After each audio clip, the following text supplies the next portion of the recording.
The Senate Committee on Commerce, Science, and Transportation will come to order.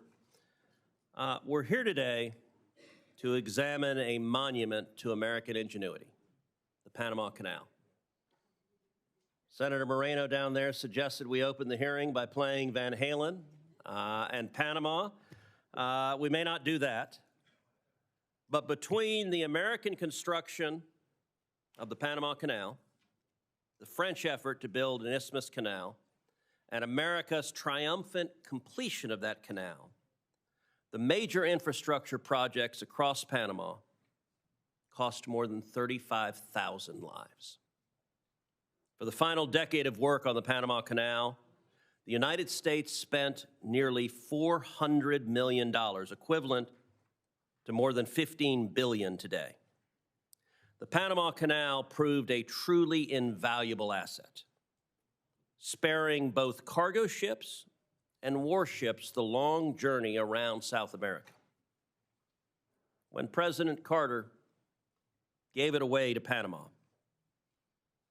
Americans were puzzled, confused, and many outraged. With the passage of time, many have lost sight of the canal's importance, both to national security and to the U.S. economy. Not President Trump. When he demanded fair treatment for American ships and goods, many in the media scoffed. But the Panama Canal was not just given away. President Carter struck a bargain. He made a treaty. And President Trump is making a serious and substantive argument that that treaty is being violated right now. This committee has jurisdiction under the Senate rules over the Panama Canal, and today we will examine evidence of potential violations. President Trump has highlighted two key issues. Number one, the danger of China exploiting or blocking passage through the canal. And number two, the exorbitant costs for transit. Chinese companies are right now building a bridge across the canal at a slow pace so as to take nearly a decade. And Chinese companies control container ports at either end. The partially completed bridge gives China the ability to block the canal without warning. And the ports give China ready observation posts to time that action. This situation, I believe, poses acute risks to U.S. national security. Meanwhile, the high fees for canal transit disproportionately affect Americans because U.S. cargo accounts for nearly 3/4 of canal transits. U.S. Navy vessels pay additional fees that apply only to warships.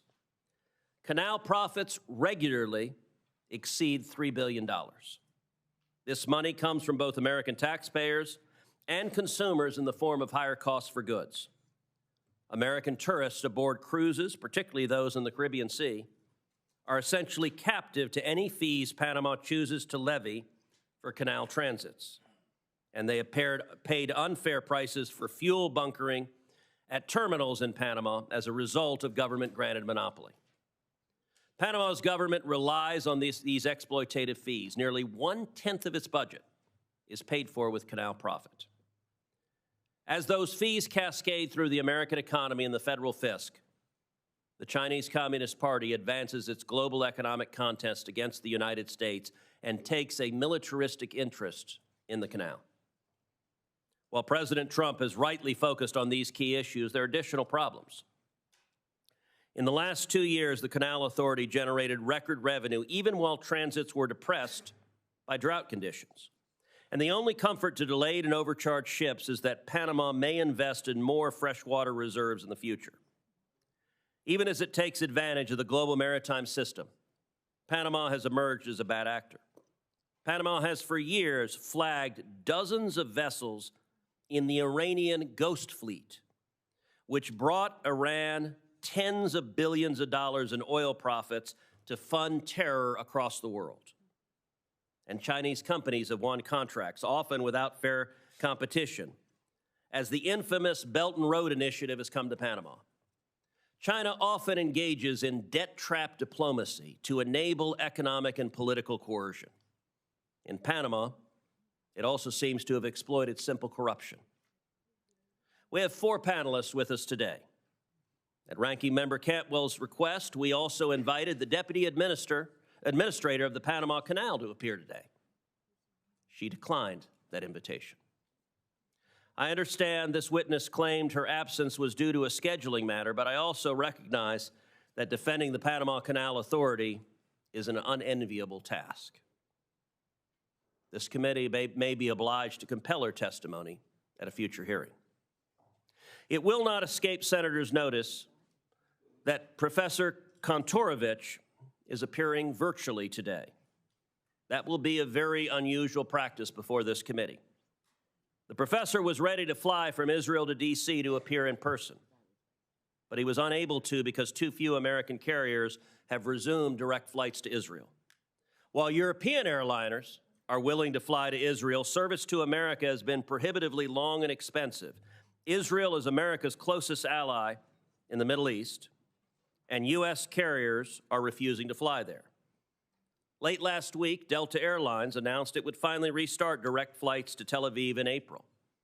And I very much hope that United Airlines and American Airlines will very quickly follow suit and resume direct flights to Israel. Turning back to the topic at hand, I'm grateful to President Trump for raising public awareness about the state of the Panama Canal and the threats to American interests. We cannot afford to let American shippers be extorted. We cannot turn a blind eye if Panama exploits an asset of vital commercial and military importance, and we cannot stay idle while China is on the march in our hemisphere. I expect and hope the testimony today to enlighten on all of those issues.